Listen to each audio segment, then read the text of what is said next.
দেখছেন NH public টিভির digital media. Daspur থানার অন্তর্গত জুয়াখালী গ্রামে এক গৃহবধূ গলায় ফাঁস লাগিয়ে আত্মঘাতী হয়েছেন। জানা যায় আজ সকালে ওই গৃহবধূ বাড়িতে ফোন করছিল তার বাপের বাড়িতে। সে তার মাকে পুরো ব্যাপারটি জানায়। তার শ্বশুরবাড়ির সদস্যরা গালিগালাজ ও মারধর করে। এটাও জানা যায় ওই গৃহবধূর স্বামী থাকে বিদেশে।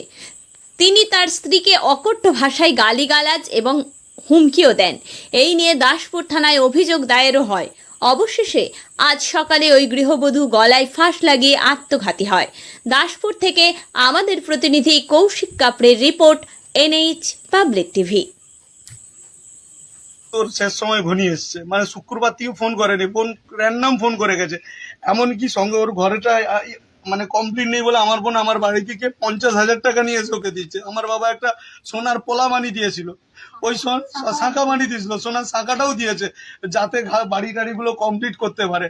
বাড়িতে টাকা দিত না, নিজে দর্জির কাজ করে, এখানে যাকে পারে আপনি জিজ্ঞেস করতে পারেন, কাজ করে একটা মেয়েকে নিয়ে সংসার চালাচ্ছে। কি নাম আপনার বোনের? মৌমিতা চলো। বয়স এখন জানা মৌমিতা জানা। বয়স হচ্ছে আপনার 29 বছর বয়স। আর জামাইয়ের নাম? জামাইয়ের নামটা বলরাম জানা। এটা গ্রামের নাম কি? গ্রামের নাম জুয়াখালী। এখন জামাই বা তাদের বাড়ির লোক কোথায়? জামাই বাড়ির লোক সেইদিকে আসেন, কেউ আসেন। আচ্ছা, আপনাদের কি অভিযোগ? অভিযোগ কি আছে বলো? অভিযোগ বলতে এই তো মেয়েটা ঝাঁটা দুইটা দিয়ে মারছিল। কে মারছিল? কে?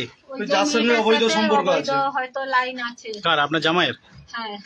আচ্ছা, এবার ও বুঝতে পেরে ওকে পয়সা করি যে তুমি যদি 17,000 টাকা করে ইনকাম করো বলো আমাকে, তাহলে তোমার পয়সা কোথায় যাচ্ছে। আমার শাশুড়িকে দেয় 2,500 টাকা, ওকে দেয় 3,000 টাকা। ও বাকি টুকটাক এদিকে আদার্স দর্জি খরচা করে চলে যায়, মেয়ে টিউশন করে চলে যায়।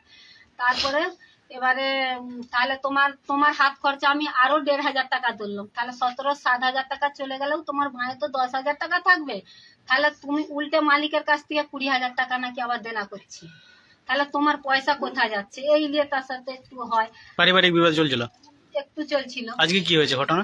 আজকে ওই রকম মেয়ে নিয়ে ওই সব নিয়েই ওদের সাথে আবার কি হয়েছে আমরা তো কি করে জানবো। মেয়ে যতটুকুন ওইটুকুন বললো যে আমাকে এরকম ঝাঁটা ঝুটা। ওর দেওর এসে কখন বলেছিল আপনাদেরকে? কখন দেওর এসেছিল, দেওরের সাথে আমার মেয়ের সাথে কথাবার্তা হতো। ওর দেওরকে বলছে ভাই আমাকে একটু ওর বোনের ফোন একটা ফটো দিতে পারবে নাকি, এরকম কিছু একটা বলছিল। বলতে ওর দেওরটি যে সেখানে ওর বাড়িতে কি বলতে মেয়েটি এসে মারধর করে, ঝাঁটা পাটা ঝাঁটা জুতা। তারপর ফোন করছে, আমি ফোন করছি, বলি রান্না হয়েছে না, বলে হ্যাঁ। বলি করছি কোথাও না, স্কুল গেছে। আমি খাওয়া হয়ে গেছে, বলে না। কটার সময় ফোন হয়েছিল লাস্ট আপনার সঙ্গে? একটা 10-15 দিকে।